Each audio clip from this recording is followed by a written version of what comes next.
gue ternyata pada saat gue datang ke sumber suara, gue sampai nyari, kemana nih sumber suara? Perasaan kayaknya ada di daerah sini gitu kan. Pegang, lo kenapa Pin? Bang, di atas ada apa bang? Lo ngeliat apa Pin? Itu bang di atas, lo lihat bang, dibilang Sambil nangis tuh. sambil nangis. Gue bilang, gue juga nggak berani kan, takut juga gue bilang, aduh, nggak Nyong, kita suruh turun Nyong, kita harus turun malam ini. Sempet debat, lo gila, sekarang jam 1 malam, lo mau turun, yang ada anak-anak iya kalau selamat sampai bawah, kalau kita disasarin. Assalamualaikum warahmatullahi wabarakatuh. Balik lagi di ngobrol.com dengan gua Jambe. Salam lestari. Oke teman-teman, terima kasih selalu stay buat ngobrol.com, selalu lihat ngobrol.com. Semoga kalian dimanapun berada selalu diberikan rahmat oleh Allah SWT. Oke teman-teman, seperti biasa gue udah kedatangan narasumber yang bukan lain, dia udah lama banget nggak ketemu sama gue. Berapa lama, Pot? Ada kali 10 tahun 10 tahun ya. Blopot, apa kabar, Pot? Sehat. Alhamdulillah. Nah, Blopot ini sebenarnya kita ketemu waktu itu di salah satu komunitas pecinta alam ya. Betul. Salah satu komunitas pecinta alam di daerah Tangerang Selatan. Dan waktu itu kita ketemu di situ dan kita kenal baik di situ. Nah, apa kabar nih, Pot? Sibuk apa? Baik, sekarang lagi sibuk kerja. Sibuk kerja. Ya, kita lagi sibuk kerja, aktivitas aja. Terus naik gunung gimana, Pot? Alhamdulillah, udah jarang banget ini udah naik gunung nih. Iya, soalnya kelihatan banget teman-teman di rumah. Jadi teman-teman gua yang dulu yang ya kurus-kurus lah sekarang udah pada bengkak-bengkak, udah lama nggak naik gunung gitu lah. Iya. Nah, Pot, pada kesempatan kali ini lu mau cerita tentang apa nih? Gue mau cerita tentang pengalaman gue waktu zaman lagi seru-serunya naik gunung, lagi aktif-aktifnya naik Nah, gunung. di gunung mana tuh, Pot? Di Gunung Salak. Kalau boleh tahu kisi-kisinya aja nih. Ceritanya tentang apa tuh? Tentang pada saat kita pendakian organisasi, ada agenda organisasi, disitulah banyak cerita-cerita seru yang akan gue ceritain Nah, nanti. gitu teman-teman. Jadi tentang pendakian di Gunung Salak nih. Dan buat teman-teman di rumah, jangan lupa subscribe, like, komen buat ngobrol.com dan selalu share buat teman-teman di manapun kalian berada. Oke teman-teman, sebelum kita masuk ke ceritanya, saksikan dulu yang berikut ini. Anak putu temestana marang wong tuwa aja padha sembrana kudu jujur lan was padha. Sebab uripmu sedih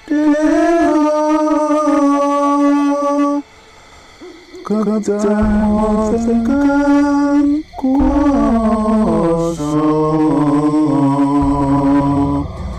Sebab ono sing duwe jiwa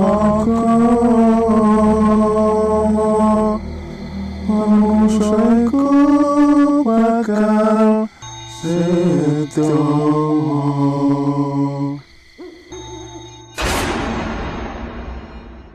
Oke teman-teman, sekarang kita langsung dengerin aja cerita Bang Blopot tentang pengalamannya ke Gunung Salak seperti apa. Langsung aja dengan ceritanya. Gimana tuh, Pot, ceritanya?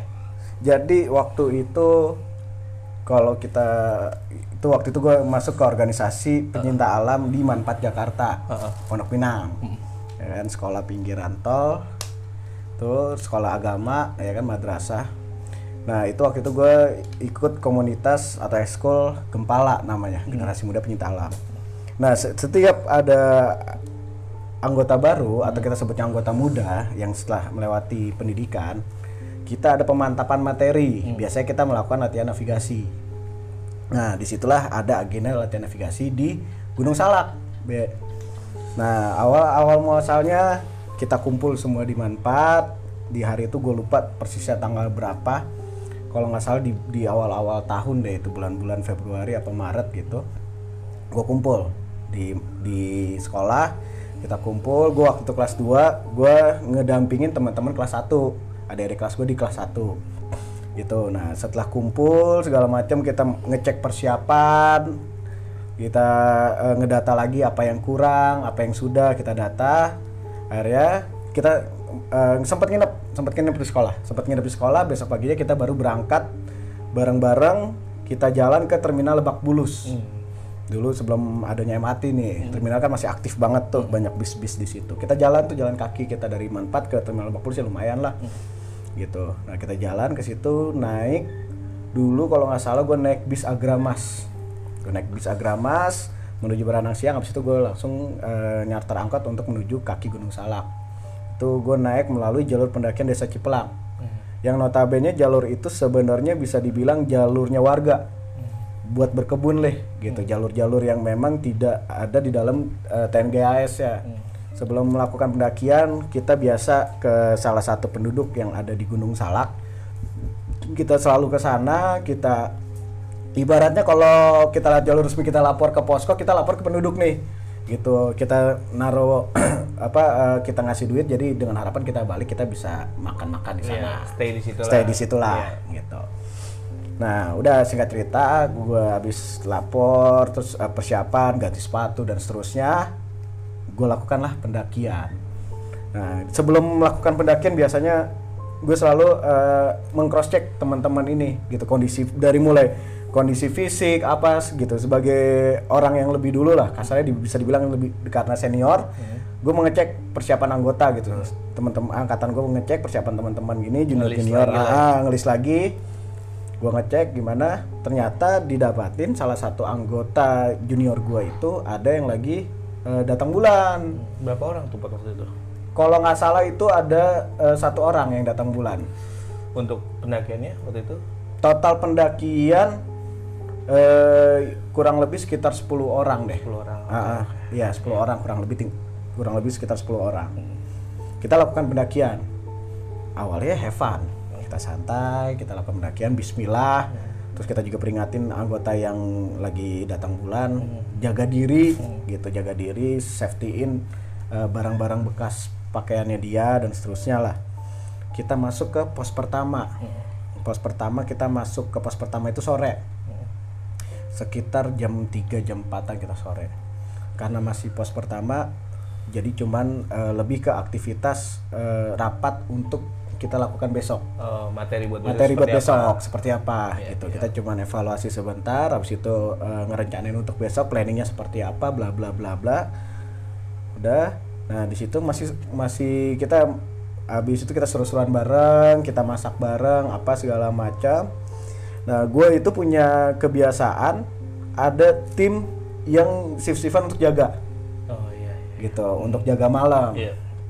Itu pada saat sekitar jam 9, jam 10-an kita mulai gantian tim, ada yang istirahat, ada yang udah tidur. Nah, gue belum bisa tidur, akhirnya gue ikut tim shift yang shift jaga pertama. Tim jaga pertama.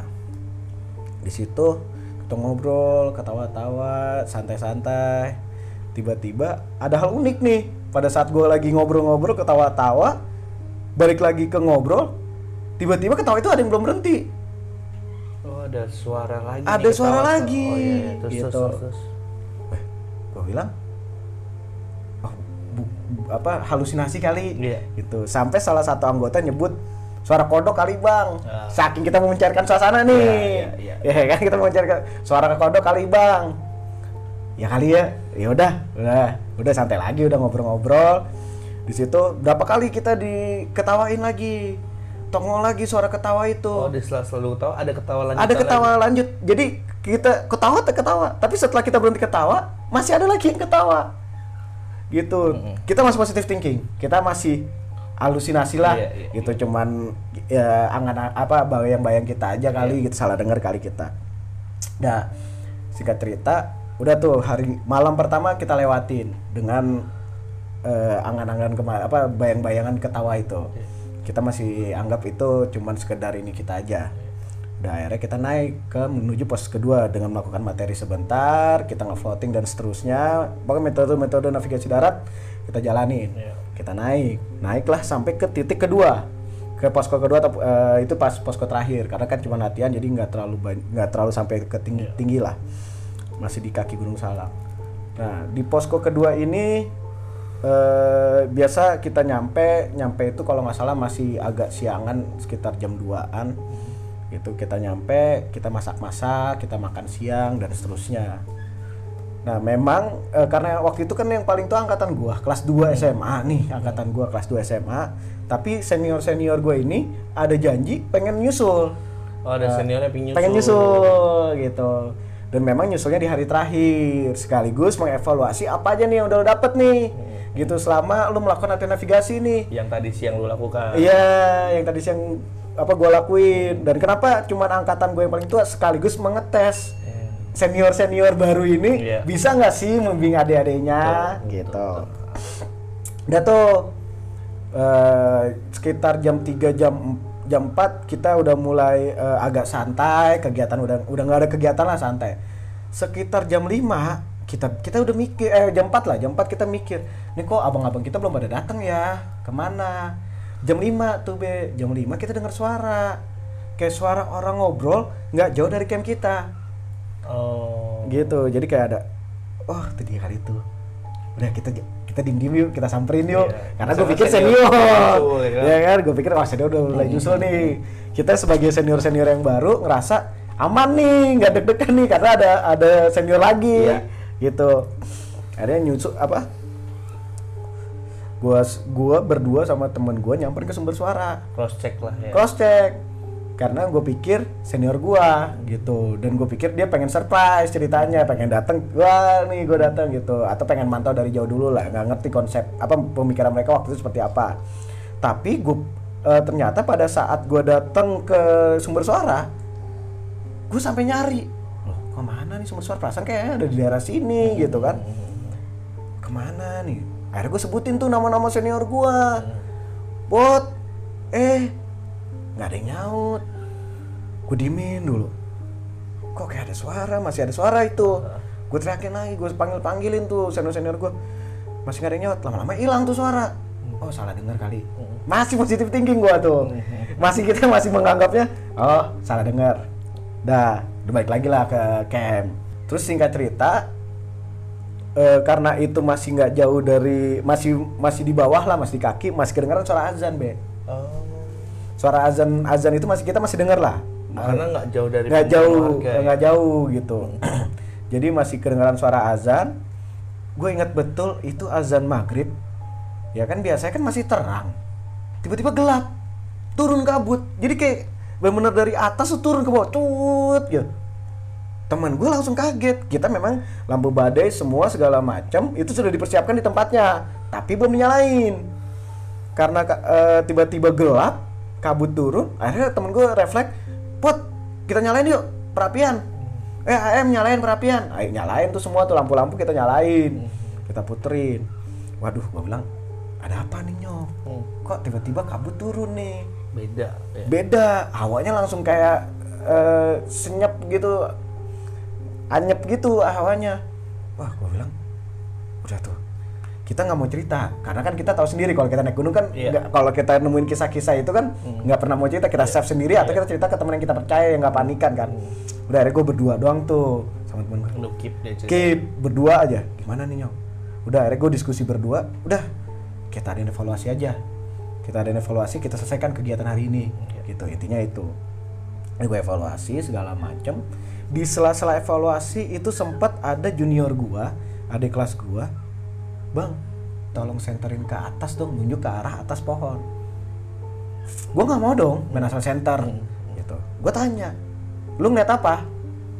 Nggak bang, kayak ada yang ngeliatin. Siapa? Apa bentuknya? Nggak jadi deh bang. Nunduk tuh langsung tuh. Lu ngeliat apa? Nggak bang. Udah deh, gue nggak mau berpanjang. Takut makin mencekam nih. Kondisi kita udah mencekam soalnya, karena udah ngeliat itu deh gitu. Karena hawanya udah beda. Udah mencekam, udah gue diem. Akhirnya udah kita fokus lagi ke evaluasi. Nih anak yang abis ngeliat itu udah nggak berani ngeliat kemana-mana, nunduk aja. Lo kenapa? Gue bilang gitu. Gue bisikin, ngomongnya bisik. Lo kenapa? Nggak apa-apa bang. Gue ngerasa ada orang di belakang gue. Lo ngeliat nggak bang? Nggak. Gue bilang gitu. Di dalam tenda atau di luar tenda? Di luar. Kondisinya gue ada di depan tenda. Evaluasi. Gitu. Bisa jelasin nggak sih, Pot, kondisi tenda lu seperti apa? Jadi model camp gua itu di sana itu modelnya ada undakan-undakan. Jadi ada ibaratnya kalau gue nyebutnya ada lantai 1, lantai 2, lantai 3, walaupun perbedaan lantainya cuma paling sedada lah seperut gitu. Nah tenda gue posisinya di situ gue bangun tenda sama dapur gitu. Nah itu ada di atas, ada di atasnya. Nah, gue evaluasi di bawahnya gitu. Kenapa gue evaluasi di bawah? Biar tidak menghalangi tenda. Jadi agak luas lah kita gitu. Berarti kalau ada dapur berarti ada flexitan. Ada flexitan gitu. Gue bentuk dapurnya itu dari flexit. Nah di tengah-tengah evaluasi kita bakar api unggun buat penghangat kan. Jadi nunduk aja, gue cuma bisikin, lu ngeliat sosok itu seperti apa? Nggak tahu bang, gue nggak berani. Gitu. Dia nunduk aja. Oh ya udah, gue berusaha nggak mau membahas itu karena takut menjadi makin rame, makin mencekam. Akhirnya tetap fokus evaluasi. Fokus evaluasi di situ udah tuh. Akhirnya kita memutuskan sekitar jam 8, jam 9 istirahat. Udah istirahat. Jarang-jarang kita di gunung jam 8 jam 9 kita udah istirahat. Waduh, jam 10 jam 11 tuh baru mulai kan. Mulai ngobrol-ngobrol. Iya. Istirahat gue tidur tuh. Temen gue karena kondisi mencekam, temen gue tuh satu di samping ada golok. Nah gue inget banget gue persis tidur di depan tenda. Terus di antara tenda sama dapur lah sama flashlight, gue tidur di samping gue center, di samping kanan gue center, samping kiri gue golok. Karena gue takut ada hal yang nggak dinginin. Karena situasi udah kondusif. Udah nggak kondusif. Jadi seandainya ada sesuatu, gue bisa nyenter bisa ada perlindungan diri lah. Pemikiran gue dulu kayak gitu. Terus sekitar jam 10 jam 11-an tuh, kalau gue nggak salah ingat, itu senior pada datang tuh Berapa orang tuh? Sekitar 3-4 orang tuh mereka datang tuh. Kalau nggak salah itu kan kejadian tahun 2008 2009 kalau nggak salah. Udah lama banget. Tuh, 3-4 orang datang wih kita aman, gue ngerasa aman. Walaupun pada saat datang sempat ada drama siapa lu gitu.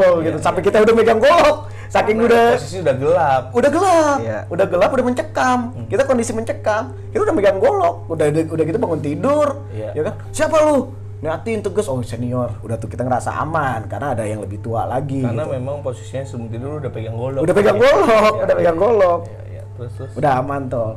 Nah, terus senior gue ngomong, enak banget lu udah jam segini udah pada tidur, dia bilang gitu. Padahal kan kalau kita kan biasanya udah lagi baru aktif-aktif itu, lagi on fire itu jam segitu tuh, ya kan. Enak banget lu. Iya mas, apa ya bang? Istirahat karena kegiatan udah selesai, bilang gitu. Ya udah, bangun semua, bangun yang di tenda bangunin tuh, begitu. Kita evaluasi, gue pengen denger apa aja yang lu lakuin hari ini, bilang gitu. Nah gue evaluasi masih di dapur, di bawah flashlight lah, kan gue buat dapur dari flashlight. Gue evaluasi di dapur.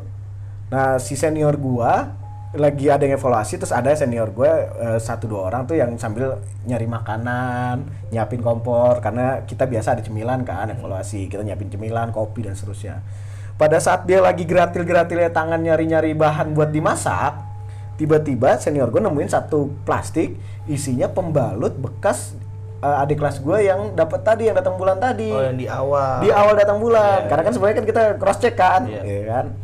Nah dapet tuh, dibuka tuh, ini plastik apa nih? Kirain mah kopi atau apa, ternyata zong. Dia ngomong, punya siapa nih? Jadi plastik itu diikat lagi, ditekin. Punya siapa nih? Gitu. Posisi plastik naik. Waduh udah mati gue. Saik juga nih orang nih, berani juga nih naikin gitu. Punya gue apa punya saya mas? Apa bang? Dia bilang punya saya bang. Lu nyimpen yang benar, lempar ke orang yang datang bulan itu. Simpan yang benar lo. Iya bang, simpan. Dah dari situ tuh udah akhirnya biasa lagi tuh kita evaluasi, saling melaporkan bla bla bla bla. Tiba-tiba tek di flashlight itu kayak ada yang jatuh. Jatuhan pohon kali gitu. Ternyata nggak sampai situ, kulit kita kesentuh, jadi kayak ditimpuk. Deng, waduh, siapa nih dalam hati gue? Ternyata gue pikir gue doang yang ngerasain, hampir semuanya kena timpuk. Yang saat ngobrol saat ngobrol, yang di forum itu hampir semuanya mungkin kena timpuk gitu. Ada yang sebelahnya, ada yang kena pantulan dari sebelahnya, dan bentuk timpukannya kayak batang-batang kayu kecil, gitu kayak ada yang tanah-tanah yang udah keras gitu, gitu. Kerikil Artinya kayak bener-bener ditimpuk gitu. gitu. Jadi nggak cuman sekedar ngerasain, tapi kita misalnya di paha gue ngeliat batangnya gitu, fisiknya ada gitu. Wah, gue bilang aduh nggak seneng kali ini gitu, efek tadi kali ini ya kan, efek plastik tadi ini. Udah santai tuh. Akhirnya karena mulai agak mencekam lagi tuh, senior gue merasakan hal itu, nggak, obrolan itu dipersingkat dan disudahkan evaluasi tadi, karena biar nggak ada suasana serius tadi. Kan kalau serius kita makin mencekam kan nih suasananya nih. Yaudah oke, kalau misalnya udah dapat bagus, nanti ini ilmu yang ini bisa dipakai buat ekspedisi, karena ilmu navigasi ini nanti buat ekspedisi pengambilan nomor. Jadi evaluasi disingkat jatuhnya. Dipersingkat gitu. Nah setelah dipersingkat, udah tuh akhirnya kan bentuk camp gue itu undakan gitu. Gue ke bawah, undakan ke bawah. Di undakan ke bawah kita bakar-bakar. Senior gue ada yang bawa ayam, itu kita bakar-bakar sambil nyalain api unggun. Nah pada saat lagi bakar-bakar, kita masih berusaha untuk ngilangin momen tadi itu. Kita lagi ngilangin momen tadi. Pada saat lagi bakar-bakar, senior gue ngomong, "Pot, temenin gue yuk, nyari kayu, nyari ranting-ranting jatuh," dia bilang gitu. Buat ini nambahin api unggun. Yaudah ya gue lagi nyari itu. Suara HP, Be. Suasana yang tadinya udah anteng nih, udah agak ini, jadi mencekam lagi tuh. Gue bilang, "HP siapa tuh?" "Enggak mas, nggak tahu HP siapa," dia bilang gitu. Gue emang ada peraturan untuk tidak menyalakan HP. Oh, HP dinonaktifkan karena kita masih dalam kegiatan organisasi. Tapi gitu. curiga kok bunyi, ya kan. Awalnya sempat kesel, oh nih anak ada yang konyol nih, ada yang nyolong nih, kasarnya gitu. Sampai gue marah, gue bilang, "Itu apa siapa? Jujur," gue bilang gitu. Karena gue masih ada mindset di belakang tadi mencekam, gue juga ngeri tuh, ya kan. Dulu tuh lagi tenar-tenarnya telepon merah, tau gak sih lu yang tiba-tiba layar merah kan? Gue ke image itu, Be. Gue kepikiran itu, anjing, jangan-jangan kan gak lucu gue ngangkat telepon diketawain atau suara apa gitu. Gue bilang, wah anjing, gue bilang. Nah, kondisi barang itu ada di atas, di dapur itu. Di tenda atas ini. Di tenda atas. Nah, senior gua, brengsek senior gua, nggak nyampe atas, nyampe bawah doang. Udah cepetan lu cek, gua di sini aja, dia bilang gitu. Wah, anjing, gua udah deg-degan banget itu, Be. Wah, gua bilang, ih, ntar kalau beneran telepon merah kan nggak lucu banget, gua bilang. Gua cek, terus pas gua ambil apa ya? Alarm. Alarm doang. Alhamdulillah. Alarm gitu. Gua bilang, "Ini apa siapa nih?" "HP gua, Bang." "Ngapain lu pakai alarm?" "Iya, Bang, biar gua bangun untuk shift kedua." Dibilang, karena gua ada shift-shiftan tadi. Shift-shiftan tadi, ya gitu. benar. Ya udah, oke, di situ aman tuh, ya kan. Nah, akhirnya kita bakar-bakar. Lanjut bakar-bakar lagi. Kita santai, ngobrol hahihi. Tiba-tiba adik kelas gua yang datang bulan ini kebetulan orangnya peka. Oh, emang dia peka. Dia peka sama hal-hal yang goib lah, yang mistis lah kasarnya gitu. Nangis, Be. Gue bilang, kesambet kali ini orang dalam hati gue. Aduh, PR banget nih kalau kesambet. Gue pegang, "Lu kenapa, Pin?" "Bang, di atas ada apa, Bang?" "Lu ngeliat apa, Pin?" "Itu, Bang, di atas. Lu lihat, Bang." Dia bilang gitu. Sambil nangis tuh. Sambil nangis. Gue bilang, gue juga nggak berani kan. Takut juga, gue bilang, aduh. "Enggak, Pin, nggak ada apa-apa, lu salah lihat kali. Sok-sok nenangin pada kita juga takut kan." "Enggak, Pin, nggak ada apa-apa," gue bilang gitu. "Enggak, Bang, ada, Bang, di atas," bilang gitu. Nah, ini belum selesai, junior gue yang lain ada, "Bang, itu, Bang, di pohon ada apaan, Bang?" Jadi air kayak bertebaran. Iya. Makhluk-makhluk itu kayak nongol bertebaran. Wah, itu mulai kacau sih. Mereka ada yang lihat sosok wanita gitu, ada yang lihat sosok semacam kayak monyet gitu, mukanya muka monyet, tapi bentuk badannya bisa berdiri gitu, kayak manusia gitu. Jadi apa? Siluman lah ya, kayak siluman. Genderuwo kali ya, lebih tepatnya kali ya. Iya. Model-model kayak genderuwo kali ya kalau bahasa kitanya kan gitu. Nah, ada senior gue memang yang bisa. Ada salah satu senior gue yang bisa mencoba berkomunikasi dengan setelah kejadian itu. Setelah kejadian itu dia mencoba berkomunikasi, dia jalan sendiri ke, mungkin entah dia ngeliat di satu titik yang mungkin yang ramenya di situ, dia komunikasi. Di saat sela-sela komunikasi, nggak lama dia balik. ngobrol sama ketua umum gue, Nyor, kita suruh turun. Kenapa? Kita disuruh turun gitu. Walaupun bahasanya nggak keras, tapi karena kita antar senior kita denger lah gitu. Dengan kita bakal disuruh turun. Emang kenapa sih? Kita kalau nggak turun, ini ada hal-hal yang bakal kasarnya dia nekat ngelakuinnya. Kita bakal diacak-acak gitu kasarnya mah bahasanya. Udah, kita bismillah aja gitu. Kata ketum gue gitu. Udah kita santai aja, kita bismillah. Mudah-mudahan nggak terjadi apa-apa. Dia bilang gitu. Nggak Nyong, kita suruh turun Nyong, kita harus turun malam ini. Cepet debat, lu gila. Sekarang jam 1 malam, lu mau turun. Yang ada anak-anak iya kalau selamat sampai bawah. Kalau kita disasarin, bilang gitu. Akhirnya kita memutuskan untuk tidak turun. Stay di situ. Tapi tetap kondisi terjaga semua. Nggak ada yang nggak ada yang tidur kecuali junior. Sebelum junior kita suruh tidur, penampakan itu terus ada. Terus nampakin dirinya. Nggak berhenti. Dari mulai penampakan, batang kayu yang tadinya kecil itu agak panjang, walaupun bentuknya masih kecil ya, diameternya masih kecil, tapi mulai ketimpuk ke kita. Tiba-tiba ada yang nimpuk ke api unggun, kan kalau api unggun ditimpuk kayak jadi ada percikan api gitu kan. Nah, wah anjir, gue bilang makin ekstrim nih, doi ini, gue bilang gitu. Udah akhirnya 2 orang senior gue yang bisa ngeliat sama ketua umum gue mencoba untuk berkomunikasi, mencoba untuk ya entahlah bahasa apa, bernegosiasi atau apa gitu. Di samping itu mereka sedang melakukan negosiasi dengan pihak-pihak goibnya. Junior gue suruh tidur. Gitu. Jam berapa tuh Pot? Itu sekitar jam 1-an itu, jam 1 Masih malam. Jam 1 1 malam. Kita suruh istirahat. Udah istirahat semua. Gitu. Udah akhirnya yang kelas 2, kelas 3-nya sama yang alumni tetap terjaga, tetap kita menjaga malam itu. Itu karena kita nggak mau sampai ada apa-apa nih gitu. Udah istirahat segala macam. Udah malam itu kita kelewatin. Ternyata nggak sampai situ, Be. Jadi pada saat kita malam kita lewatin, pagi kita masih aman, kita masuk ke rumah penduduk, sosok adik kelas gue yang peka ini yang lagi datang bulan masih diikutin sampai rumah penduduk. Oh, dia ngikutin sampai bawah. Sampai bawah diikutin sampai bawah. Kenapa kita bisa tahu diikutin? Dia nangis lagi. Seperti yang di atas tadi. Di atas tadi. Dia nangis, dia duduk di sini. Lu kenapa? Karena pengalaman tadi gue langsung tembak. Apa yang lu lihat? Depan gua, Pak. Depan gua. Dia bilang gitu. Siapa? Dia bilang gitu. Itu belakangnya Bang Marbot. Diem aja. Dia saya, siapa? Udah, lu cuci muka sana. Gue bilang gitu. Udah lu masuk aja di dalam. Nah itu kondisinya ada di belakang rumah penduduk, kayak saung gitu. Kita lagi ngumpul-ngumpul, lagi hahi.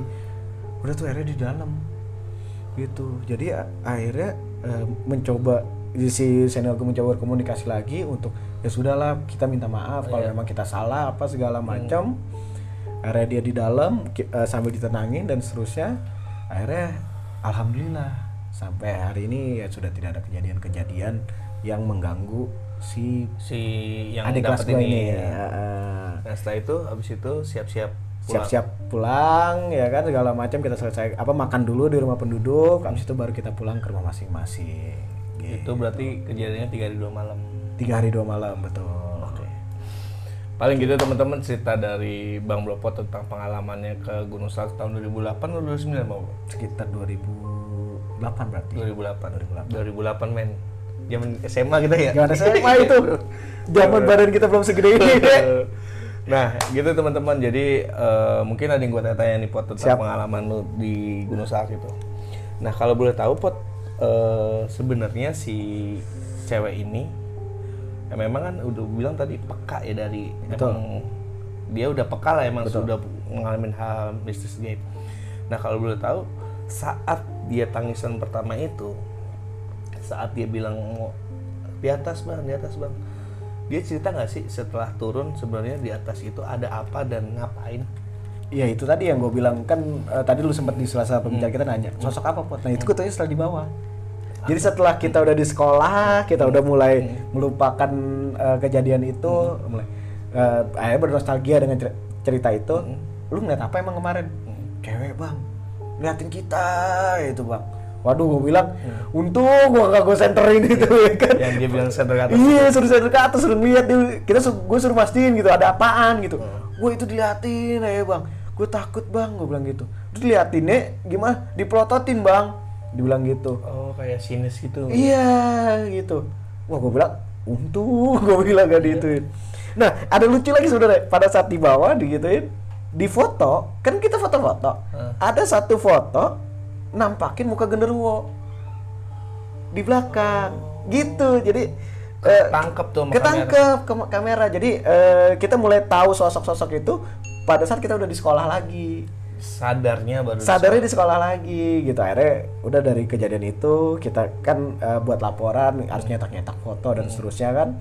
Ada sosok itu gitu. Terus Pot, yang gue tanya lagi, waktu Bang Marbot dateng kan memang dia mungkin nggak tahu ya sikot yang sebelumnya seperti apa. Iya. Nah, waktu dia komunikasi di tengah-tengah lu obrolan itu, sebenarnya ada obrolan apa sih di antara Bang Marbot? Selain Bang Marbot ngasih tahu ke ketum cuman kita suruh turun. Iya. Kita pokoknya kalau misalnya nggak turun ada terjadi hal yang nggak enakan. Iya. Apa yang dikomunikasikan sama Bang Marbot waktu itu? Pada saat itu sih Marbot cerita di bawah kita ngeganggu. Jadi ada daya tarik tersendiri untuk si makhluk-makhluk halus ini berkumpul di titik kita. Gitu. Bukan ngeganggu, lebih ke daya tarik gitu. Jadi ke daya tarik sendiri dan akhirnya kalau bahasa kita mungkin jadi kayak rame gitu, kayak jadi ricuh gitu. Akhirnya disarankan sama salah satu makhluk gue, mendingan lu turun gitu, kasarnya gitu bahasa kita. Lu mendingan turun deh, jangan di sini deh. Gitu, bikin ini aja lu, bikin ricuh. Waktu Marbot komunikasi kasarnya gitu, kurang lebih bahasanya seperti itu gitu. Dan akhirnya kita menduga ya karena yang datang bulan ini gitu, pemicunya dari yang datang bulan ini. Dan memang ada bahasa dari Marbot itu, ini jangan sampai makan korban. Oh, sempat ada obrolan ada gitu. Itu jadi jangan sampai ini ada di antara kalian yang lewat karena saking banyaknya yang saking banyaknya yang hal gaib itu ya. Iya, gitu. Jangan sampai makan korban. Gua. Jadi ini gue cerita juga. Jadi ada komunikasi seperti sampai makan korban itu. Makan korban, gitu. Nah, terus terakhir nih Pot, yang dari obrolan ini. Nah, kalau misalkan boleh tahu Pot, ada tanggapan sendiri nggak sih dari warga? Kan warga pasti yang lu tuh pasti kan tahu kondisi Rapin seperti apa ya. Ada tanggapan tersendiri nggak sih dari warga yang tempat stay itu? Karena kan pasti mencolok banget kan si Rapin nangis itu. Betul. Pada prinsipnya gini, warga ini kan memang kita dekat dengan beliau. Beliau ini pada saat kejadian itu kita cerita sama beliau. Beliau bilang, memang jalur itu adalah jalur yang angker. Pernah ada juga yang meninggal apa segala macam gitu. Tapi kondisinya nggak ada di situ, agak ke atas sedikit gitu. Dia nggak berani menceritakan lebih detailnya karena biasanya setiap dia menceritakan secara detail meninggalnya kenapa, siapa yang meninggalnya dan seterusnya, itu rumahnya diketok malam, Be. Jadi kayak ada yang ngetok malam-malam. Siapapun warga di situ. Atau nggak warga yang gue deket ini aja. Oh, dia gitu. bilang seperti itu. Iya, karena warga ini memang suka nampung pendaki-pendaki yang mau naik. Gitu. Satu warga ini nih. Jadi kalau dia cerita, dia berapa kali ceritain tentang orang yang meninggal di atas, salah satu komunitas pecinta alam juga lah. Itu meninggal di atas. Kalau kita itu cewek kan. Jadi kalau diceritain kenapa meninggalnya ini, terus cowok, cewek dan seterusnya, itu malamnya diketok rumahnya. Dan ketoknya ngegedor, kencang. Oh, nggak cuma tok-tok. Enggak, gedor. Duduk. Tapi setelah dibuka nggak ada apa-apa. Nggak ada apa-apa. Nah, di situlah dia trauma, udah nggak mau cerita lagi. Dia cuma cerita situ, makanya kalian di situ jangan aneh-aneh, dibilang gitu. Hati-hati, dibilang cuman gitu doang. Itu ada, tadinya ada memoriam. Tapi karena banyak menimbulkan polemik di warga gitu kan, karena memoriam itu kan bentuknya kan batu nisan gitu, kayak batu nisan. Polemik di warga, akhirnya dari komunitas pecinta alam itu dicabut, dibawa ke sekretariatnya. Gitu. Nah, kalau dari jalur itu sendiri kan dibilang tadi sama warga emang jalur angker ya, dan memang mungkin ada histori tersendiri yang lu bilang tadi. Itu masih ada erat kaitannya sama kejadian Sukhoi, tragedi Sukhoi. Dan kebetulan memang jalur itu adalah jalur yang dilintasi oleh tim SAR untuk pesawat Sukhoi itu. Oh, masih ada erat. Memang lewat jalur situ. Oh. gitu. Jadi kebetulan ya jalur pada saat tim Sukhoi itu lewat jalur situ, akhirnya karena kita sering lewat jalur situ, kita juga disuruh bantu untuk memandu lewat jalur situ. Oh iya, iya, iya. Gitu. Jadi memang itu jalur warga sih itu. Artinya jalur warga yang memang dipakai untuk Berkebun. tragedi ke Sukhoi itu ya. Enggak, jalur ini sebenarnya jalur warga untuk berkebun. Awalnya. Akhirnya karena ngelihat treknya itu jauh lebih dekat sama tempat tragedi kejadiannya Sukhoi, akhirnya dipakai jalur itu. Oh, untuk para tim SAR, untuk para bantuan semua. Relawan lah Ya, untuk ke situ. Nah, oke, dari cerita lu nih, Pot, dari awal pendakian sampai endingnya si cewek ini nangis dan akhirnya lu balik lagi ke sekolah, ada pesan-pesan nggak sih buat teman-teman di rumah tentang pendakian lo ini? Paling pesan-pesan gua yang pertama, kalau memang tidak ada urgensi untuk naik, apalagi kalau kita lagi datang bulan ya, lebih baik jangan, karena secara goibnya itu mengganggu lah, itu menjadi daya tarik tersendiri gitu. Terus kalau secara fisiknya, menurut ilmu kedokterannya itu fisik kita menurun pada saat kita dapat gitu, pada saat kita datang bulan. Jadi saran gue kalau misalnya ada hal-hal urgent, jangan deh naik lagi pada saat kondisi datang bulan. Lagian juga bikin repot lu juga kan gitu, kasarnya gitu. Bikin repot lu juga. Terus kalau misalnya pun urgent harus banget naik, tolong dong di safety-in, lebih diikat lagi gitu. Plastiknya kalau bisa jangan cuma satu plastik, misalkan dilapisin 2 atau 3 plastik gitu, yang memang jangan sampai aroma darah bekas datang bulannya itu tercium, atau gitu sih. Jadi sebenarnya kalau misalkan ditelisik lebih jauh, sebenarnya kondisi pembalut ini belum dibersihin sebenarnya. Belum. Jadi habis dipakai, karena kan kalau dibersihin di sungai pun takutnya riskan kan. Kalau di ini jadi mencemari atau kita bersihkan di tanah dengan air kita siram gitu, takut juga malah jadi daya tarik tersendiri. Gitu, akhirnya langsung masukin plastik, ikat. Nah, mungkin kesalahannya dia cuma satu plastik doang. Gitu sih. Humornya tadi seperti betul. Gitu. Iya. Ada lagi, Pot, kira-kira pesan-pesan buat teman-teman di rumah? Paling ini aja sih, mulai mengenali diri sendiri sebelum kita melakukan pendakian. Sampai sejauh mana kita kenal sama diri kita, baik secara fisik, mental gitu. Persiapan juga paling penting. Jangan cuman lu ngedaki makannya cuman makan yang siap saji gitu. Kalau bisa lu jauh-jauh daki gunung capek-capek, sekali-sekali makan enak, kenapa sih gitu. Ya kan, kita bawa ayam nggak susah juga, ngungkep dari rumah, di atas tinggal goreng kan. Ya kan. Tapi Pot, kalau boleh tahu nih, sebenarnya pendakian ini memang awalnya pendidikan ya. Yang Mbak santai, cuman tahu-tahu ada tragedi. Iya, pemantapan lah. Pemantapan materi. Oke, paling gitu teman-teman. Dan kalau boleh nambahin dari obrolan Pot ini, sebenarnya bukannya nggak boleh kita untuk naik gunung ketika kita dapat, cuman memang alangkah baiknya ketika kalian dapat, ya nggak, yang tadi Bro bilang, kalau nggak ada yang banget ya nggak usah gitu. Karena secara kedokteran pun tadi Bro udah bilang fisiknya melemah. Dan ketika mendakian kan butuh fisik yang stamina fit gimana gitu kan. Dan ketika dapat pastinya melemah, pastinya kan kadang bawain dong. Iya.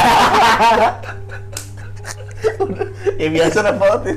Kadang soalnya yang nggak dapat aja apalagi lagi dapat lagi gitu teman-teman. Jadi memang hal mistis bukan karena kita takut atau gimana, cuman hal mistis itu ada karena memang ada sebab dan akibatnya. Dan sebenarnya ketika kalian tadi yang dibilang sama ketumnya Blopo tadi benar juga, ketika malam udahlah stay gitu, karena kita nggak tahu kejadian yang akan di depan itu apa gitu. Dibandingkan mengambilkan risiko yang lebih, itu ilmu banget sih. Betul.